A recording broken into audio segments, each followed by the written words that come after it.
Duke Edmund ordered his wife's account books thrown into the courtyard and declared that their 9-year-old daughter would receive nothing from the western farms. Before 24 tenants and servants, he placed the farms under the authority of his cousin, Lord Percival Vale, the man expected to inherit the dukedom if Edmund died without a son. "The title may pass through the male line," Duchess Clara said, standing beside her frightened daughter, "but those farms do not belong to the title. My father placed them in trust for me, and for the first daughter born of our marriage." Edmund raised a single page from their marriage settlement. "Your father withdrew that provision before our wedding. His signature is here." The leather-bound ledgers struck the wet stones below the terrace. One split along its spine, scattering 10 years of harvest figures, rents, repairs, and tenant agreements across the courtyard. Sophie tightened her hand around Clara's fingers. "Grandfather promised the farms would protect us." Clara looked down at her daughter. "He did." "Enough," Edmund said. "You will not teach the child to question her father's word." 6 months earlier, he would never have spoken to Clara that way before the household. He had once trusted her with every account at Blackwood, because she could find a missing payment or altered total faster than any steward. But Blackwood was now burdened by debts from Edmund's failed investments. Each time Clara questioned another proposal, he heard not caution but judgment. Then Percival had arrived from London. He promised wealthy investors, political influence, and a profitable canal across the western farms. The project, he claimed, would rescue Blackwood without forcing Edmund to sell his London residence or admit the true extent of his debts.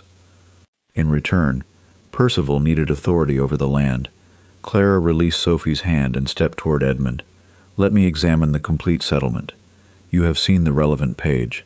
I have seen a detached sheet without its cover, schedules, or the endorsement of the trustees." A murmur passed through the tenants.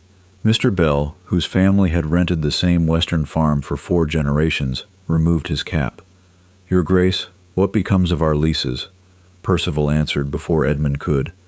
"They will be reviewed once the canal survey begins." Fear spread across the courtyard. Clara had negotiated 12 long-term leases to protect those families from sudden eviction. If Percival invalidated them, the proposed canal company could clear the land before anyone challenged its authority.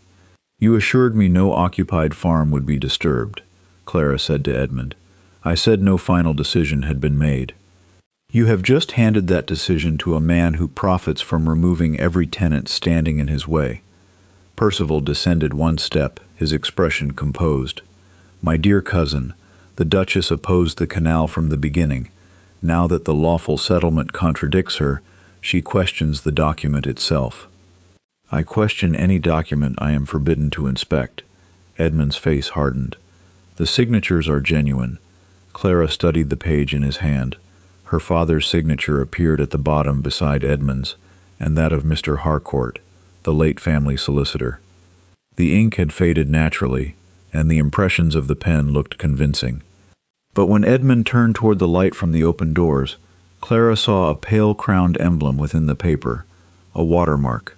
She had purchased paper for Blackwood's estate office for 10 years. That particular design came from a mill that had not supplied Harcourt's firm until several years after her wedding. The signatures might be genuine. The sheet beneath them could not be. "Hold it to the light," Clara said. Edmund hesitated. Percival stepped closer and folded the page before anyone else could examine it. Clara saw his thumb pressed deliberately over the watermark. "That paper did not exist when we married," she said. Percival gave a quiet laugh, an extraordinary conclusion drawn from several feet away. "Then allow the trustee's representative to examine it." "The original trustee is dead," Edmund replied. "A successor must have been appointed. A marriage settlement does not cease to exist because one trustee dies." Edmund looked toward Percival. It was only a glance, but Clara saw the uncertainty behind it. He could have postponed the canal agreement. He could have demanded the entire document, or placed the disputed page in the hands of an independent solicitor. Instead, he noticed the servants watching him, and chose to defend his authority. "Lord Percival will oversee the western farms until the matter is settled," he announced. "Your control of the estate accounts is suspended."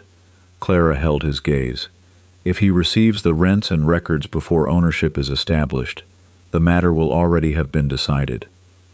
You accuse everyone who disagrees with you of incompetence or fraud. No, I accuse you of signing what you have not read, because Percival tells you it will preserve your pride. Edmund descended the final step. You have 3 days to leave Blackwood. Sophie gasped. Clara's composure nearly broke, but she refused to let Percival see it. And Sophie? My daughter remains here. You cannot use her to strengthen Percival's claim to property that may belong to her. I am her father. Until the settlement is proved, I will decide what protects her. Clara glanced toward Percival. He concealed his satisfaction poorly. If Edmund separated Sophie from her and placed the Western farms under Percival's control, Clara would be forced to challenge both decisions while deprived of Blackwood's records and income. By the time the trustees intervened, the farms might already have been promised to creditors. She knelt and gathered the damaged ledger from the stones. Rainwater had blurred several entries, but the records of Percival's recent expenses remained readable.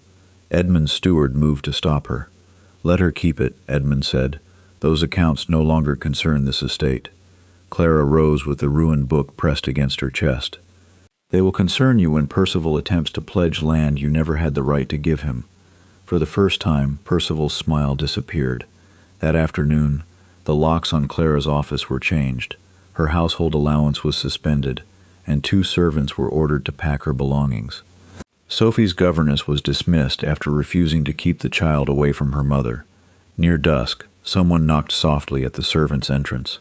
Clara opened the door to find Mrs. Finch, the elderly chapel cleaner, trembling beneath a damp woolen shawl. I found something behind the memorial wall, Your Grace. The plaster broke when Mr. Wren moved the old prayer bench. She produced a narrow fragment of yellowed parchment. Clara carried it to the candle. Only one complete line remained. To the first daughter born of the marriage, the Western farms and all revenues arising therefrom. Below it was part of her father's seal. This came from inside the wall? Mrs. Finch nodded. Mr. Wren found a blue document case behind the bricks. Before he could bring it to you, Lord Percival entered the chapel. Where is Mr. Wren now? No one has seen him since. Clara looked again at the fragment. It was the same heavy parchment her father had used for legal settlements. Unlike Edmund's disputed page, its age, fibers, and seal were consistent with the year of her marriage. The fragment could not establish the entire trust, but it proved that another document had existed. Then the chapel bell sounded once across the darkened grounds. Mrs. Finch went pale. That is impossible. His Grace ordered the bell rope removed this morning. Clara moved to the window. A candle appeared in the chapel tower. It crossed the narrow upper window once, disappeared, then crossed again. On the third pass, Clara understood. It was the distress signal her father had taught the estate servants to use when someone was trapped beyond the reach of the household bells, and whoever was holding that candle knew she was the only person at Blackwood likely to recognize it. Clara crossed the grounds with Mrs. Finch beside her. The chapel stood beyond the yew garden, its main doors secured with a chain. The vestry key, Clara said. Mrs. Finch produced it from beneath her shawl. Lord Percival did not know I kept a second copy. They entered through the side door. Inside, the chapel smelled of cold stone and candle wax. Fresh scratches marked the floor beside her father's memorial. Someone had moved the old prayer bench and pushed it back carelessly. Behind it, a section of plaster had been removed. Several bricks lay on the floor, revealing a narrow hollow inside the wall. The hiding place was empty. Clara examined the opening. Blue leather fibers clung to one of the rough bricks, the same color as the document case Mrs. Finch had described. A faint knock sounded above them. "Mr. Wren?" Clara called. 3 knocks answered from the tower. They climbed the narrow stairs and found the carpenter locked inside the small room beneath the belfry. He was exhausted but uninjured. The key had been removed from the outer side, forcing him to signal with a candle. Mrs. Finch released him with a spare chapel key. "What happened?" Clara asked. "I found a blue case behind the memorial," Wren replied. "It held a marriage settlement and an old register.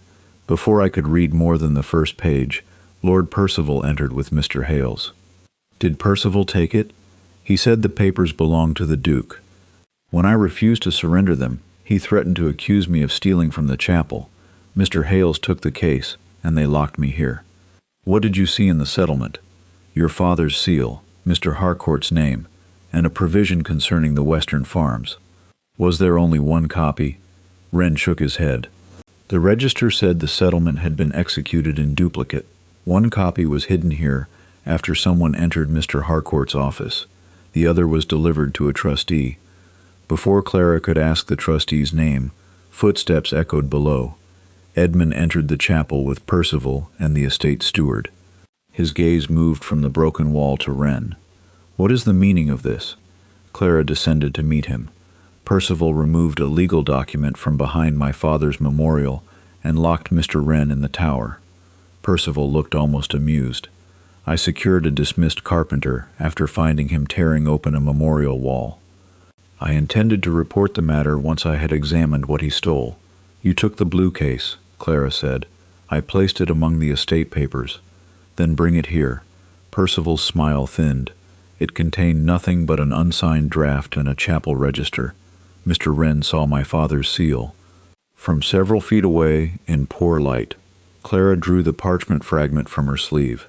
This was still caught between the bricks. It describes the Western farms passing to the first daughter of our marriage. Edmund read the surviving line. Doubt crossed his face. Where is the rest? Ask Percival. Percival inspected the fragment without touching it. A sentence removed from an incomplete draft proves nothing. Clara could have known such drafts existed before the final settlement was signed.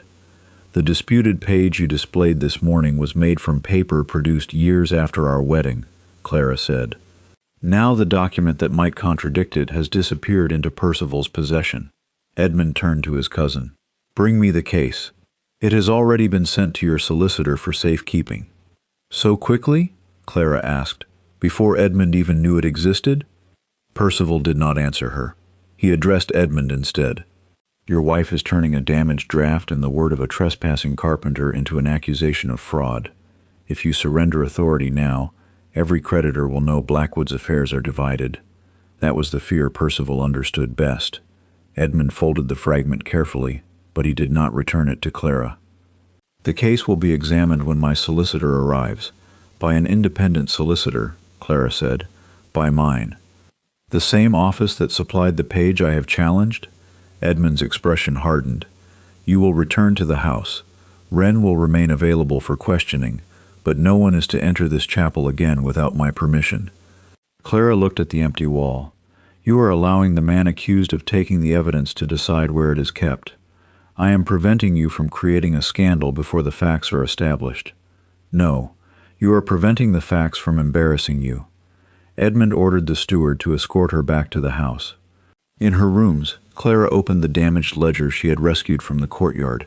If Percival had removed the settlement, the accounts might reveal why he feared it. She turned to expenses recorded during the year of her marriage. Mr. Harcourt, the solicitor who witnessed the settlement, had died 7 months after the wedding. Beneath the funeral entry, Clara found a payment added in another hand. Travel and private lodging for Mr. Gabriel North, second witness, authorized by Lord Percival Vale. The payment was dated only 6 weeks earlier. Gabriel North had supposedly died years ago. Percival had been paying to keep him hidden. Clara closed the ledger as Sophie entered the room. The child had already been dressed for bed, but she still wore the anxious expression she had carried since the scene in the courtyard. Mother, was the box in the chapel blue? Clara looked at her sharply. Why do you ask? I saw Mr. Hales carrying one this afternoon. He came through the side passage while everyone was watching your books being packed. Where did he take it? To Lord Percival's rooms. Clara drew Sophie closer. Did he see you? No. I was behind the tapestry. Did you follow him? Sophie lowered her eyes. Clara understood before the child answered. I only went as far as the gallery, Sophie said. Mr. Hales opened the box. Lord Percival told him to remove one paper and send the rest to the solicitor. What paper? I could not read it, but it had grandfather's red seal. Clara resisted the urge to question her further. Sophie was 9 years old, not an investigator, and Percival had already shown himself willing to threaten anyone who interfered. You must not follow Hales or Percival again. But the farms are mine, are they not? If the settlement says what I believe it says, they are held for my benefit now, and will pass to you afterward. But that is a matter for adults and trustees to establish. Father said you were teaching me to disobey him. Clara brushed a loose curl from Sophie's face. I am teaching you that authority does not turn a falsehood into the truth. A knock sounded at the outer door. Mrs. Finch entered with a small traveling bag. Clara had asked her to take Sophie to Mr. Bell's cottage before morning. The house stood on the western farms, surrounded by families who had known Clara since her marriage. Sophie's face tightened. You are sending me away. For 2 nights only. Mrs. Finch will remain with you, and I will come as soon as I can. Is Lord Percival dangerous? Clara would not frighten her with suspicions she could not yet prove. He is trying to take something that may belong to you. Until I know how far he will go, I want you somewhere he cannot question or intimidate you. Sophie embraced her. After they left through the servants' passage, Clara returned to the damaged ledger. The payment to Gabriel North proved he was alive 6 weeks earlier, but it did not reveal where Percival had hidden him. Clara examined the surrounding entries. The payment had not come from Percival's private allowance. It had been charged to the Blackwood Canal Company under the false description of surveying expenses. 2 more payments carried the same code. One went to a lodging house in Belhurst. The other paid for transportation from Belhurst to an unnamed destination. Percival had used canal funds to keep a witness away from the estate. Clara copied the entries before anyone could take the ledger from her. Then she noticed an unfamiliar total at the bottom of the page. The canal company had recorded the estimated value of the western farms as security for a loan. Beside it appeared a reference to an agreement signed by Edmund 3 months earlier. Clara had never seen that agreement. She searched the loose pages gathered from the courtyard and found part of a printed prospectus. It promised investors that the canal company possessed authority to purchase, clear, or mortgage every western holding required for construction. Edmund could not lawfully grant such power if the farms were held in trust, but Percival had persuaded investors that he could. The door opened without warning. Edmund stood on the threshold. Where is Sophie? With Mrs. Finch. Where? Somewhere she will not be used to pressure me. His expression darkened. You had no right to remove her without telling me. You ordered me from her home and placed her disputed property under Percival's control. I will not leave her here while his secretary carries documents through hidden passages. Edmund entered and closed the door. You are making this appear worse than it is. Clara handed him the copied figures. Percival has already offered the western farms as security for the canal loan. Edmund read the entries. I signed a preliminary authority allowing him to approach investors. Did you read every page? I read the principal terms. That was not my question. His silence answered her. Clara showed him the prospectus. This gives the company authority to remove tenants and mortgage land. Did you approve those powers? No. Then either Percival exceeded your instructions, or you signed provisions you did not understand. Edmund studied the document again. For the first time since the courtyard confrontation, anger appeared in his face without being directed at Clara. I will speak to him. Speaking privately gives him time to remove the records. You expect me to accuse my heir of fraud because of an incomplete prospectus and several account entries. I expect you to suspend his authority until an independent solicitor examines the settlement. If I halt the canal now, the investors may withdraw. Blackwood cannot survive another failed agreement. There it was. The reason Edmund continued to protect Percival. He feared the loss of Blackwood more than he feared what had been done in its name. Clara lowered her voice. Then understand what you are choosing. You are risking Sophie's property to conceal your debts. Edmund flinched. The canal agreement must be completed by Monday, he said. If you can produce the surviving witness or the trustee's copy before then, I will stop it. And if I cannot? The western farms will remain under Percival's authority. Monday was 3 days away. Clara looked at the Belhurst payment in the ledger. Gabriel North was her only living witness, and Percival already knew she was searching for him. By dawn, either Clara would find Gabriel, or Percival would make certain no one else did. Clara left for Belhurst before sunrise with the damaged ledger concealed beneath her cloak. The lodging-house listed in Percival's accounts stood behind a closed apothecary near the market square. Its keeper denied knowing Gabriel North until Clara showed her the payments. He stayed in the attic room, the woman admitted. A gentleman paid us not to enter his name in the register. Lord Percival? His secretary, Mr. Hales. Where is Mr. North now? Hales moved him yesterday. Mr. North left this behind. She handed Clara a folded page found beneath the attic mattress. It was a copy of a letter sent to Gabriel 6 weeks earlier. The writer offered him a yearly payment if he remained away from Blackwood and refused to discuss Clara's marriage settlement. At the bottom appeared Percival's signature. The letter did not prove the settlement's contents, but it proved Percival had paid a surviving witness to remain silent. A second note, written in Gabriel's hand, had been folded inside it. If the Duchess still lives, tell her Sir Matthew Ashford holds the trustee's copy. I was told she and her daughter were dead. Clara read the sentence twice. Percival had not merely hidden Gabriel. He had convinced him that both beneficiaries of the trust were dead. Outside, a carriage stopped before the lodging-house. Edmund entered alone. "You followed me," Clara said. "I discovered you had taken a horse before dawn." She gave him Percival's letter. Edmund examined the signature. "This could have been copied. Then ask Percival why his secretary paid Gabriel's lodging from canal funds." Edmund read Gabriel's note next. His expression changed. "Who told him you were dead?" "The same person who benefited from everyone believing the trust had no living beneficiary." Edmund looked away. Clara continued, "Percival had access to your seal and correspondence, did he not? After my father died, I allowed him to answer routine estate letters. Did you read them before he sealed them?" "No." The admission seemed to cost him. "I trusted him," Edmund said. "You trusted him with your seal. You punished me for asking to see a single page. I was wrong to display the document before it had been independently examined, but not wrong to throw away my work, remove me from the accounts, separate me from Sophie." He had no answer. Edmund held out his hand for the damaged ledger. "I will take this back to Blackwood and confront Percival." Clara closed the book against her chest. "No, I am still responsible for the estate, and that responsibility did not make you careful." His jaw tightened. "You think I would destroy evidence protecting my own daughter? I think you still confuse possessing evidence with having the judgment to protect it." Clara turned toward the door. "Where will you go?" "To find Gabriel North. And if Percival reaches him first?" "Then I will go to Sir Matthew Ashford.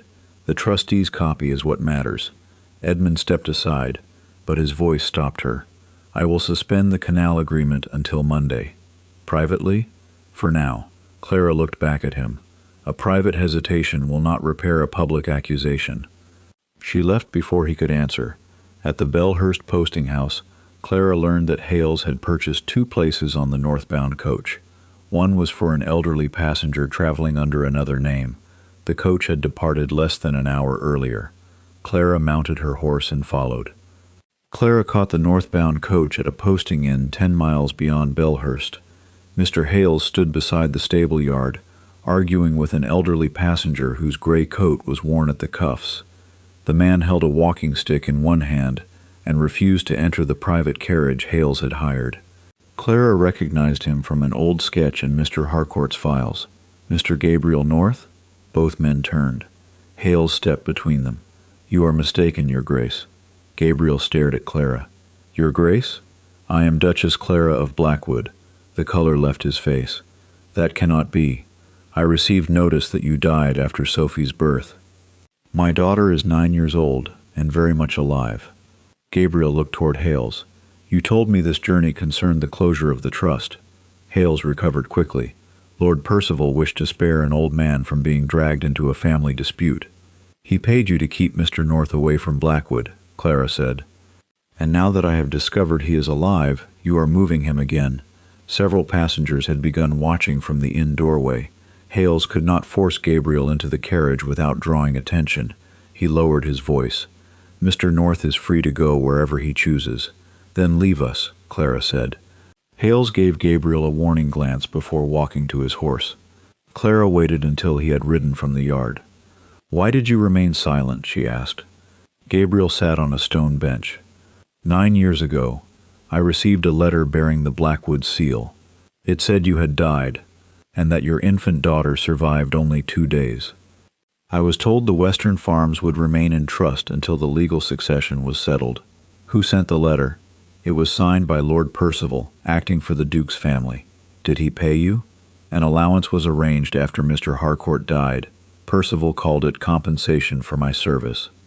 Later, he threatened to accuse me of helping Harcourt conceal an invalid settlement if I returned to Blackwood. Clara placed Percival's letter beside him. He was not compensating you. He was paying for your silence. Gabriel read it and closed his eyes. I should have gone to the trustees. You were deceived. But I need the truth now. He nodded.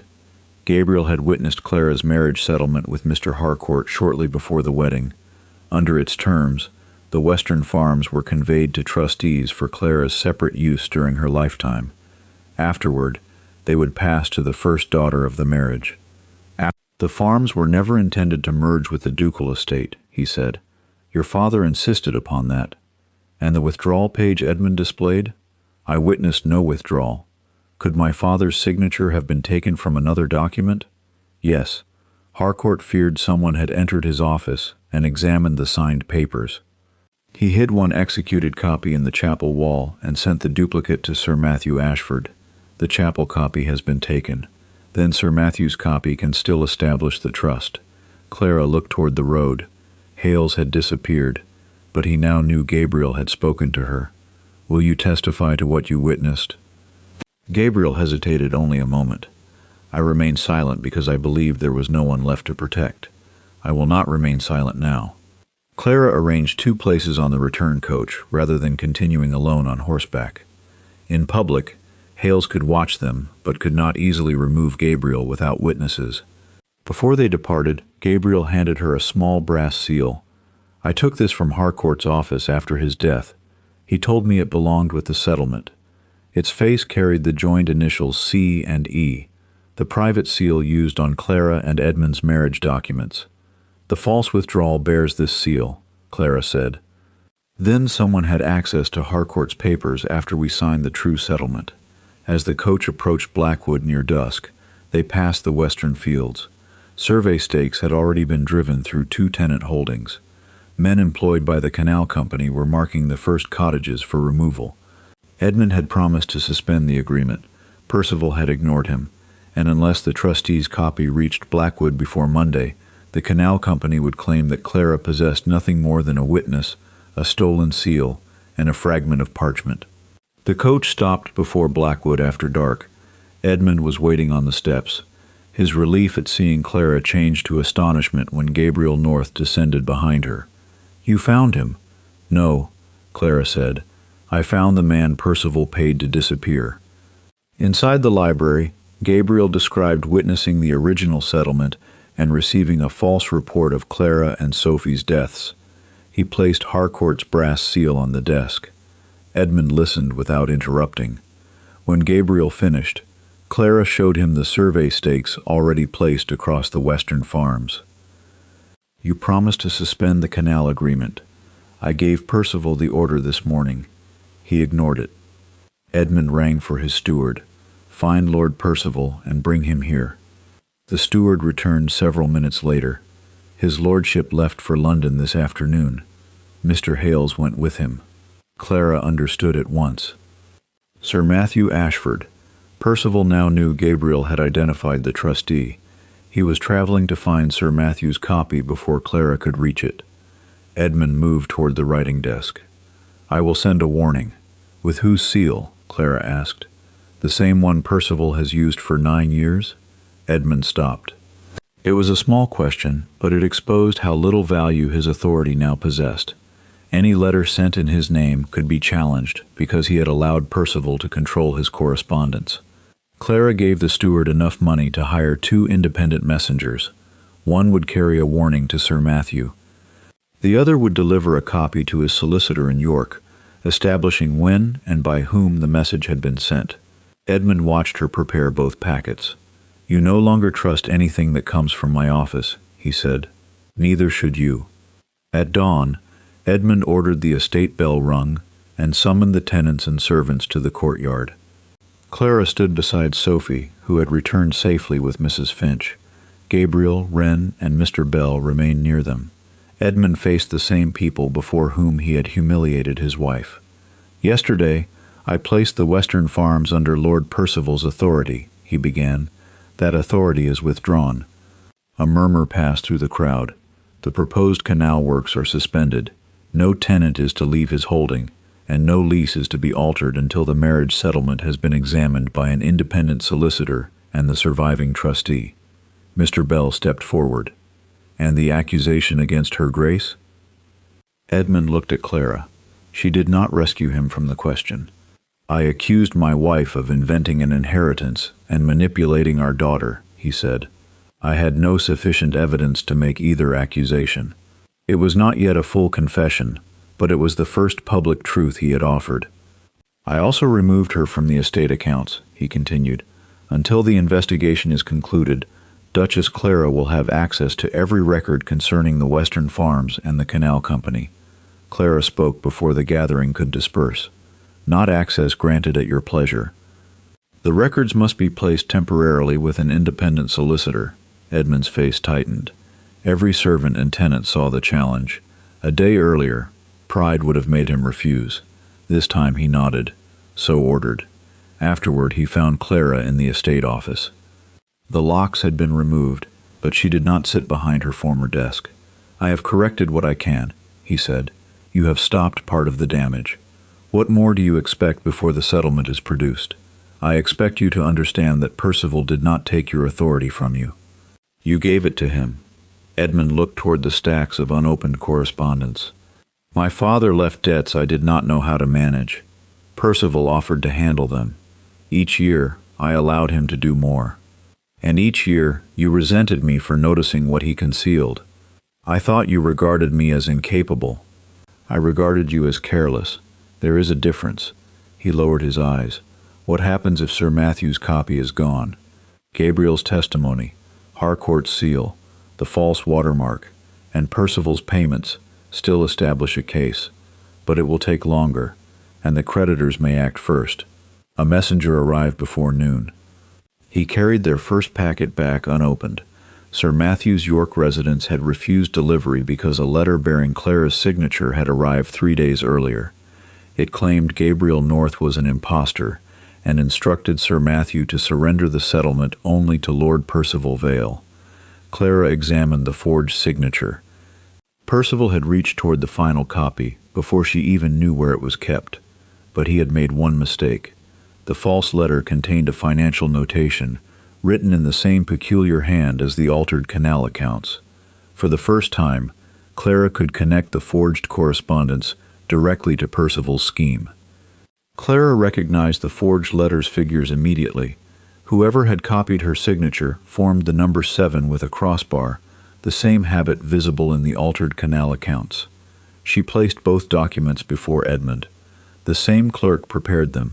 "Hales," Edmund said. "Most likely, but Hales could not have known where Sir Matthew kept the settlement unless Percival told him." Edmund wanted to send another letter. Clara refused. "Percival has already taught Sir Matthew to distrust correspondence. Gabriel and I must go to York ourselves."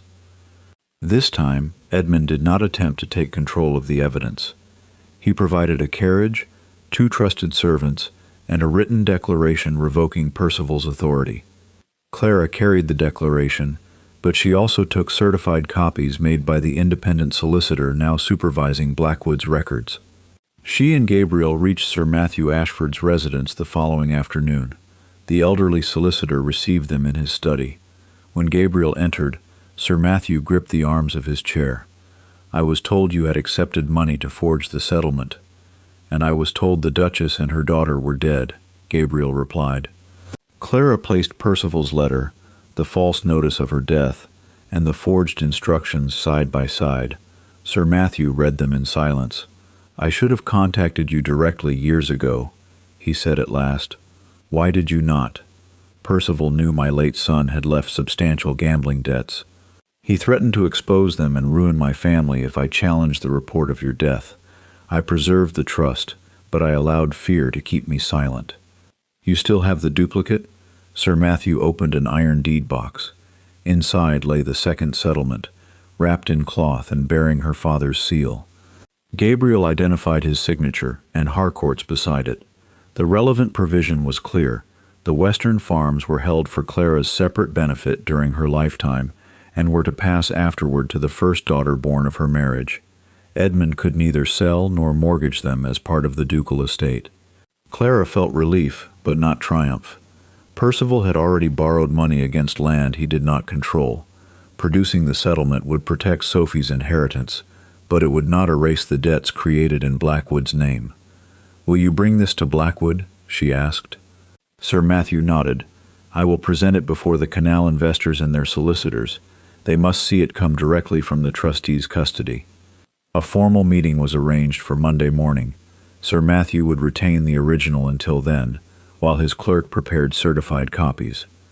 When Clara returned to Blackwood on Sunday evening, she found Percival waiting in the drawing-room. "You have caused considerable damage," he said, "to an agreement based upon land you never controlled. The canal could have saved Blackwood. It could have saved your creditors." Percival's expression remained calm. "You possess a settlement. Edmund still possesses debts. When the investors discover he cannot offer the Western farms, they will look to his other property. That is a consequence of what you persuaded him to sign." "No, Clara. It is a consequence of his willingness to sign it." Edmund entered behind her. "Leave Blackwood." Percival turned toward him. "You may remove me from the house, cousin, but you cannot remove your name from the guarantees. I will answer for what I signed." For the first time, Percival appeared uncertain. He bowed and departed without another word. That night, Clara asked the independent solicitor to move the canal accounts and tenant leases from the estate office. Copies were distributed among the 12 families whose homes were threatened. Shortly before dawn, Mr. Bell arrived at Blackwood with soot upon his coat. "Someone broke into the Western Records barn," he said. "The door was forced, and oil has been poured across the floor." The documents had already been removed, but 2 stable boys were still sleeping in the loft. Clara reached the Western barn with Edmund and several servants. Smoke was already leaking beneath the doors. Flames had caught along one wall, where oil had been poured across the floor. "The boys are above the tack room," Mr. Bell said. "The stairs are blocked." Clara ordered the mill workers to form a water line, while Edmund and Wren raised a ladder against the loft window. Edmund climbed first. He found both stable boys awake, but trapped by smoke, and lowered them one at a time into the workers' arms. Neither was seriously injured. Once the livestock had been released, Clara stopped the men from risking themselves to save the building. The important leases and account books had already been removed. Only duplicate forms, old receipts, and hay remained inside. The roof collapsed shortly after sunrise. Near the tree line, one of the tenants found Mr. Hales beside an abandoned horse. His sleeve was scorched, and a tinderbox lay in the grass nearby. Edmund seized him by the coat. "You set the fire." Hales did not deny it. "Lord Percival told me the barn would be empty." "There were 2 boys inside," Clara said. "I did not know." "You poured oil through a building without checking." "Not knowing does not absolve you." Hales looked toward the burning roof. "Percival said the tenant copies and canal accounts were stored there. He ordered me to destroy them before Sir Matthew arrived." "Did he give that order in writing?" Edmund asked. "No. He stopped writing direct instructions months ago." Hales explained that Percival dictated through private meetings and expected him to use phrases such as clerical correction or removal of obsolete records. He had altered the canal schedules, copied Clara's signature, and sent the false reports of her death. "Why confess now?" Clara asked. "Because Percival left for London last night with the company funds. He promised to protect me if the scheme failed. Instead, he sent me here to be found beside a burned barn." Hales reached inside his coat and produced a narrow memorandum book. It contained dates, payments, document references, and the initials of those who had received Percival's instructions. It did not contain a written order to commit arson, but its entries connected Percival to the forged withdrawal, Gabriel's concealment, and the altered canal agreement. I kept it because I knew what would happen once he no longer needed me, Hales said. Edmund handed him to the parish constable. Your cooperation will be reported, but you will answer for what you did. Clara examined the memorandum with the independent solicitor. Its details matched her ledgers, yet Hales's testimony alone would not be enough. A man facing prosecution might accuse his employer to reduce his own punishment. They still needed Sir Matthew's settlement, Gabriel's testimony, the forged page, and the financial records to support one another. By 9 o'clock, the canal investors had gathered in Blackwood's Great Hall. The 12 tenant families arrived carrying their copies of the leases that Percival had tried to destroy. Sir Matthew's carriage was due before 10. At 9:30, a rider delivered a message. His carriage had been stopped outside the village by men claiming to act under Edmund's authority. They carried a written order directing Sir Matthew to surrender the deed box to Lord Percival Vale. The order bore Edmund's signature and ducal seal. Edmund looked at the paper. The signature is mine. Clara studied the date, but the order is not.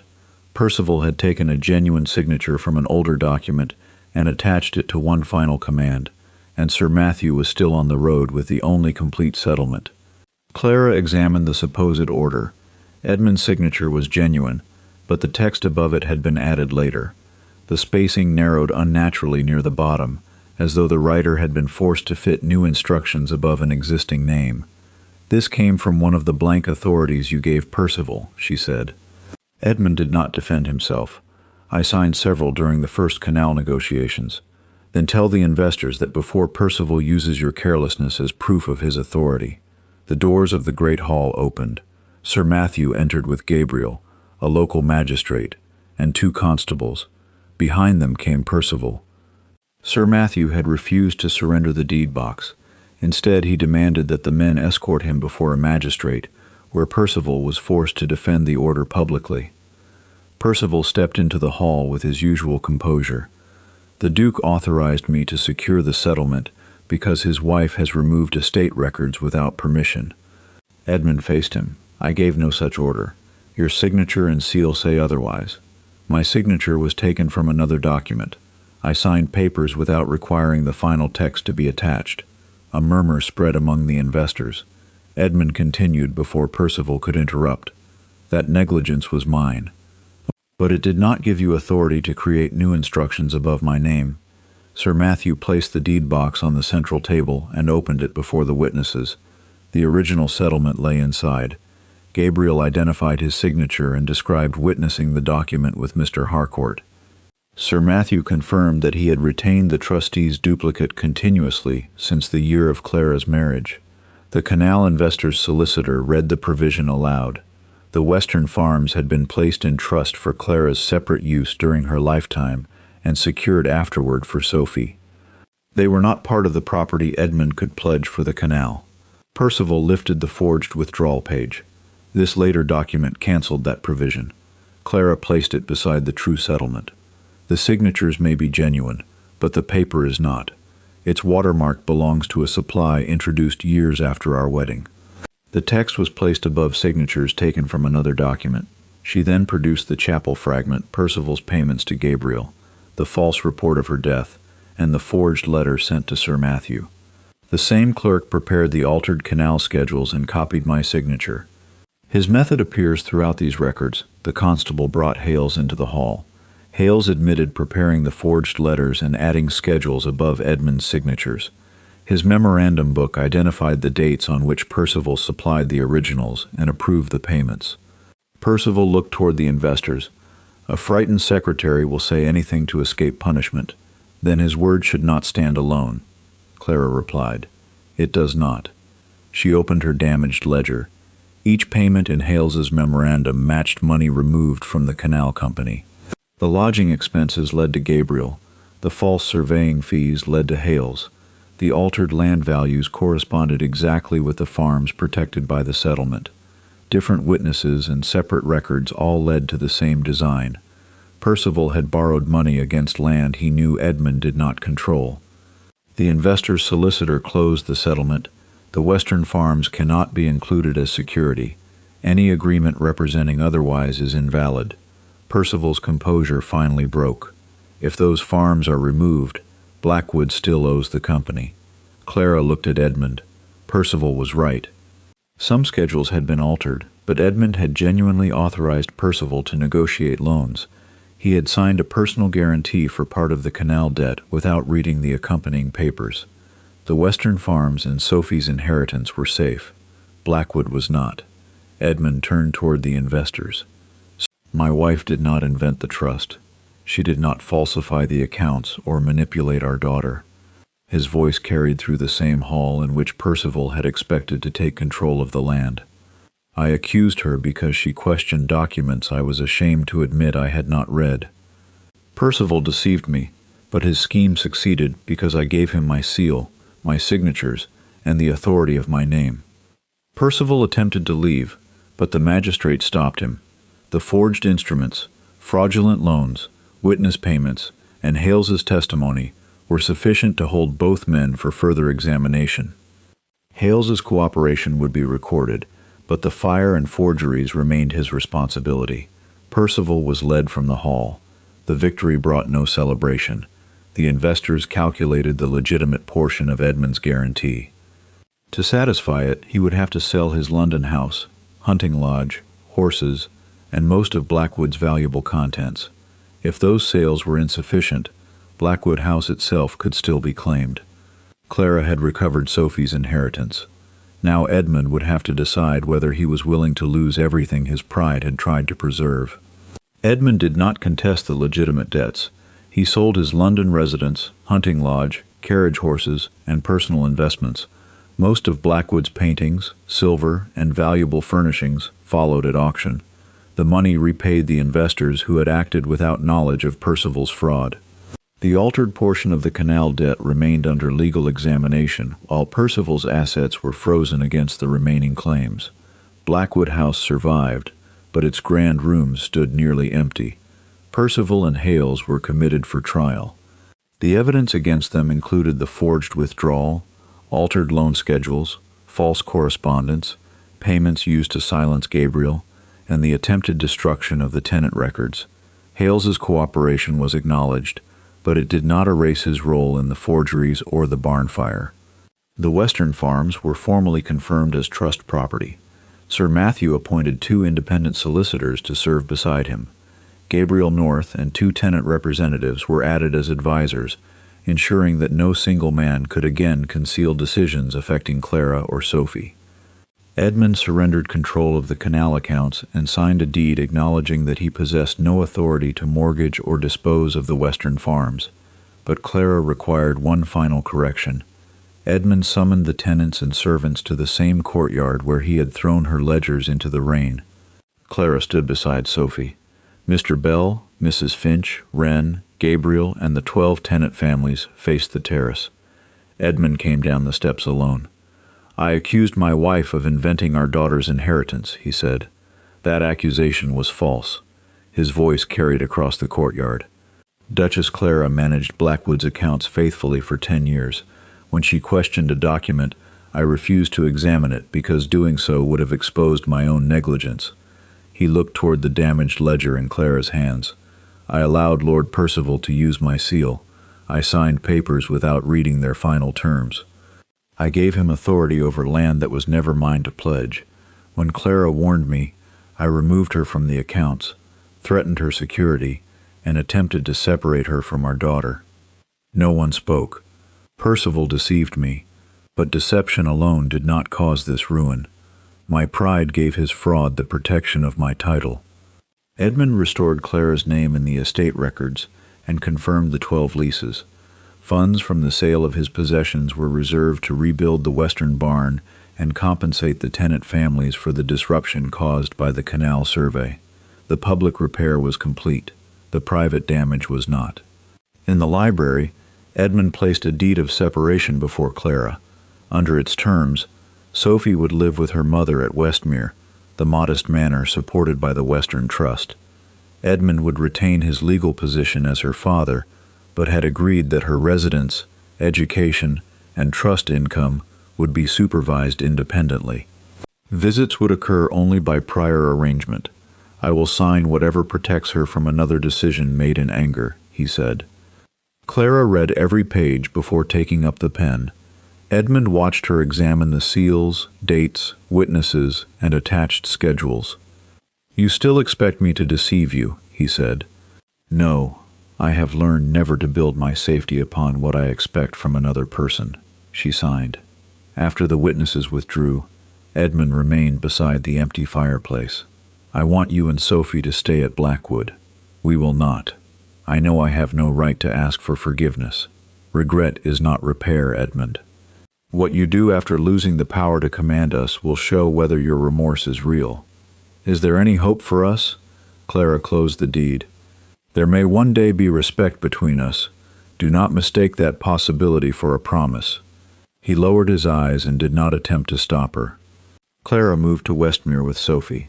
She established an estate office there and employed Mr. Reed, Sir Matthew's former clerk, to maintain the legal records. Mrs. Finch became housekeeper, while Wren supervised repairs to the farms and chapel. Every tenant received a certified copy of his lease. A second copy remained at Westmere, and a third was deposited with the trustees. No fire, forged letter, or dishonest heir could erase the rights of 12 families by destroying a single cabinet. Edmund visited Sophie at the agreed times. He arrived without an entourage and brought no gifts intended to purchase affection. Whether Clara would ever permit him closer depended not upon his sorrow, but upon the character he built after losing her. On the morning she left Blackwood, the courtyard was filled with account books once more. This time, no one threw them onto the stones. One by one, the tenants placed their ledgers in Clara's hands. The first contained the harvest records she had preserved for 10 years. The last was a new volume bound for the Western Trust. Sophie opened it on the carriage step. What should I write? Clara handed her the pen. Your name. Sophie wrote carefully inside the cover. Sophie Vale, beneficiary of the Western Farms. Edmund watched from the terrace where he had once denied her claim. Clara did not look back for his permission. She closed the ledger, took her daughter's hand, and passed through the gates as the woman entrusted with everything Edmund had tried to take from them.